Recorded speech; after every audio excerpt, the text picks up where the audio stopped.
Late summer days make me long for the first heavy frost. The last few days the mountains of western North Carolina have had a little cool spell. Early in the morning the days have still heated up, but those cool mornings have made me realize that frost is getting closer and closer. I love all the seasons of the year. From that first green blush in the springtime that you can watch go across the mountains as it gets greener and greener. I love that. I love the hot sun as I work in the garden. I can feel it on my neck and my shoulders, my arms. I love the crunch of fall leaves as I walk home from Granny and Pap's. And I love the camaraderie that we have when we sit around the wood stove getting warm in the winter wishing for a snow. We're always hoping for a snow in our house.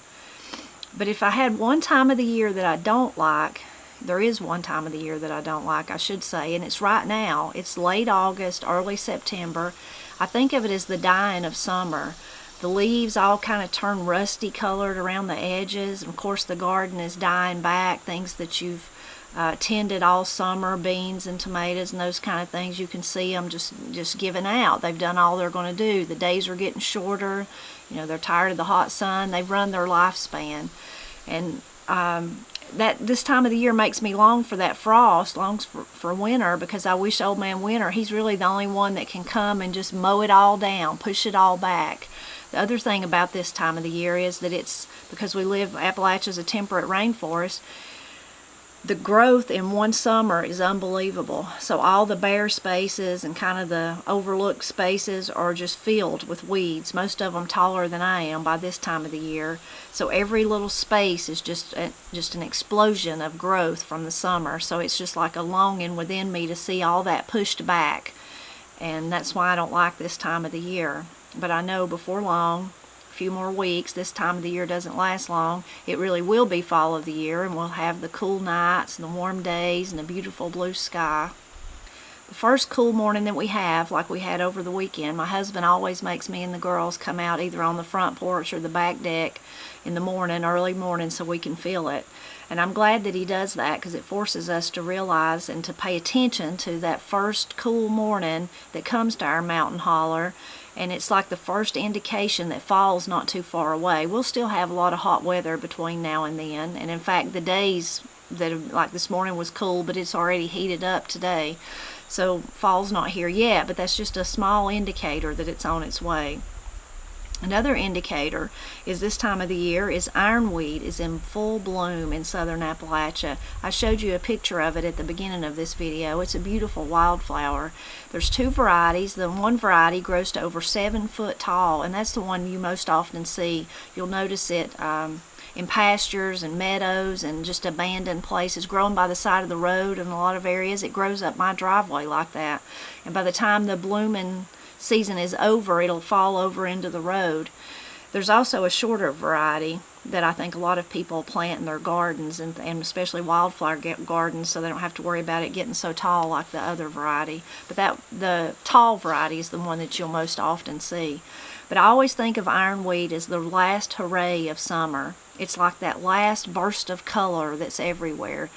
Goldenrod's also blooming this time of the year, and ironweed and goldenrod together is really beautiful, the contrast between the two, and you'll often see them growing together. But I think of ironweed as like a purple robe, the purple robe of fall. And as I drive along the roads, going to and fro, I notice it hugging my car on both sides of the road, and it's just something that I look for this time of the year.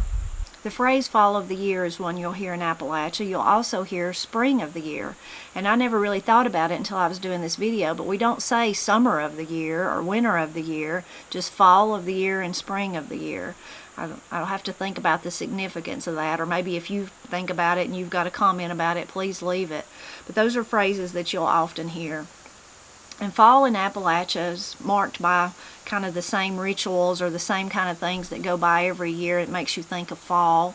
One is that the kids go back to school, so there's new books and new shoes and new clothes, those kind of things, the excitement of starting a new school year. This is also the time black walnuts start falling, so there's the gathering of the black walnuts, and you got to get them before the squirrels get them. And sometimes the squirrels will get them even if you do gather them. Last year I had mine all cleaned up and drying in the greenhouse, and thought they were all safe from the squirrels, and someone left the greenhouse door open, and before I realized it, every last black walnut was gone. The squirrels had stole them all. So they will find them, but this is the time of the year that you start thinking about harvesting black walnuts. It's also the time of the year for pumpkins and candy roasters and apples, and people start beginning to think about gathering them from the fields and putting them up. Most of the garden putting up kind of stuff is over. The heavy duty kind of stuff of green beans, canning green beans, and putting up corn and canning tomatoes and those kind of things, because the summer garden is kind of on its way out. But you still have to look forward to the candy roasters and the pumpkins and the apples, putting those kind of things up. It's also the time of the year that hunters get excited about hunting season. I know in my own house you can pretty much cut the excitement with a knife. It's like that every year. But this is the time of the year that hunters would begin to get excited and start making plans and hunting for sign and those kind of things. It's also the time of the year when people think about their fall garden, what they're going to plant for fall. So as the plants in their summer garden are dying out, they begin to take those out and rework the ground, rework the, maybe till up a place, a good fresh place for people to plant, and they'll begin to plant turnips, and you can plant lettuce and all the cool weather kind of things that you could plant in the spring. Most all those work really well in the fall as well. And people plant kale. I've had kale that would actually overwinter depending on how cold of a winter we have, or if you offered a little protection. But this is the time of the year that people start thinking about those things. So the month of September is kind of hung in between fall and summer. I guess that's the part, like I said, it's not my favorite time of the year, and I think of it as the dying of summer.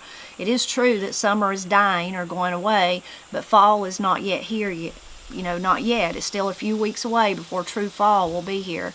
One of my favorite writers, John Paris, he sums up my thoughts about that really well in a piece that he wrote called September in the Hills. Back in the ageless hills where cicadas chirp by day and katydids fiddle by night, summer sighs in the trees, and one yellow leaf comes tumbling to the ground. Along the edge of the pasture, the crimson fronds of sumac shout a prophecy as old as time. Fox grapes, blue-black and heady, fall from the vine. Burnished spires of goldenrod stand sentinel in the sun. Green acorns hang on the oaks, tiny green cones on the hemlocks. Touch-me-nots, looking for all the world like miniature orange pitchers, troop along the edge of the stream. And the voice of the stream, so full of laughter a month ago, is only a whisper. August ebbs away and September comes. Autumn is at hand, and summer is reluctant to leave. To the hill-born, September is many things. It is huckleberry pie and hearts a-bustin' with love. It's the cidery smell of early apples on the ground and the first tang of wood smoke curling from a chimney. It's amber liquid flowing from cider presses and molasses bubbling in long pans. It's new-run furrows for the seeding of turnips and winter greens. It's leather breeches and dried fruit hanging in strings from porch ceilings. It's kraut in the crock and pickled beans in a jar. It's gourds on the vine and a flowering pumpkin vine. It's pawpaws and maypops yellowing in the sun and the bronze of hillside grass gone to seed. In this piece, Paris goes on to describe more, use more similes, and tell what September's like, but he really sums up what I was trying to say about the dying of summer in the very last line. He says, "But most of all, September is a goodbye to summer, not yet gone, and a look to autumn, not yet come." So like I said, it's the in-between time, and that's, I guess, maybe the reason that I don't like it, that and just the dying of all the plants. Even though I'm ready for it, that somehow still bothers me. But I hope you enjoyed this little video about the dying of summer, or the month of September in Appalachia. I hope you'll share it with your friends and neighbors, and I hope most of all you'll just drop back by often as I celebrate Appalachia.